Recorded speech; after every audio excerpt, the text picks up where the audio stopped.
Welcome to another installment for our PD On Demand blog for District 8.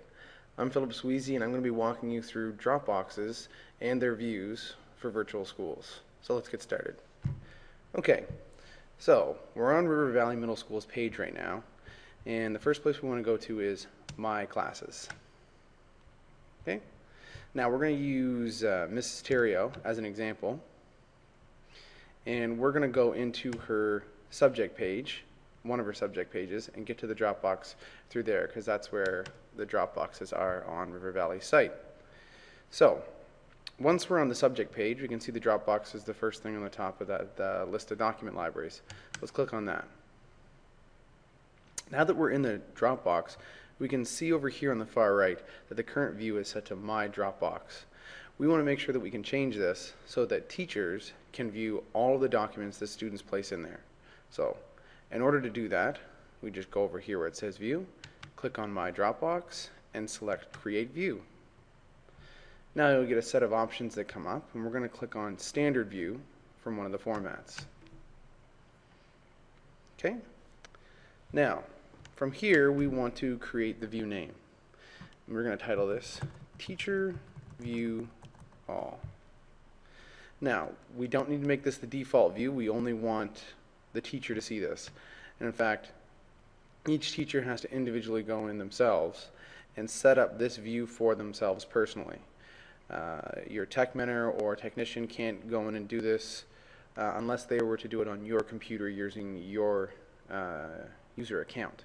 So this is something you can do yourself. It's really simple, and we're going to go from here. So now that we have the name Teacher View All, we're going to scroll down, and in Audience we want to create a personal view. So let's click on that because it's just for you. Now there's different columns we can choose from here, and you can see right now it has type, name, modified, and modified by. One of the things that we want to add that's important is created and created by. This way, if you go in and make changes to it, then we know who the original creator of the document is. So that can be quite useful. Now, once we have that, we may also want to change the position of it so that it's in column 5 and column 6, and that way they're right next to each other.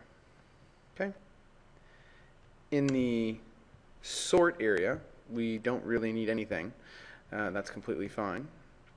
Filter, just make sure it says show all items in this view, and then we click OK. Now automatically it's going to switch to this view, so if there were any documents in here, you would start to see them populate right now. Okay? One of the things you will notice that the students will have difficulty is when you create folders in here, the students won't be able to see those folders. But if they use the expand view on the side, they will be able to see the folders and access them through that. So right now, let's just go back and show you a class that has this already set up.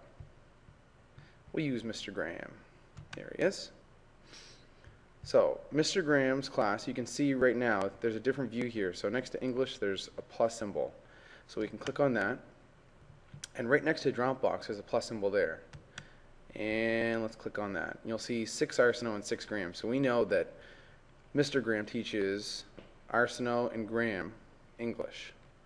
Okay, so for the student, this is the way that they need to navigate, and they'll just keep on clicking on the plus or expand symbol there. And we'll see he has 2 assignments currently ready to be handed in. So we got procedural writing and writing assignments. So let's just double click on procedural writing,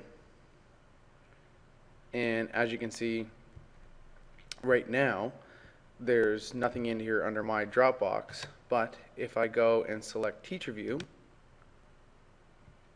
all these come up. So when you go in and you create this, sometimes because it's not set as the default, you will have to go in and change that. So once it's created, don't worry if it doesn't show up. Just make sure you select the view again after you've created it. Now if a student were to try and see these folders, they wouldn't come to them. Again, they're only going to see what they've created in that Dropbox, but they can see the folders on the side here. So this is the place that I would encourage them to go in order for them to hand it in the correct place. Otherwise they're just going to drop everything right here into the first level of your Dropbox, and that's just going to make a mess of everything. Now, for any other simple issues, I would first try and go to the Help tab on the top of the page there.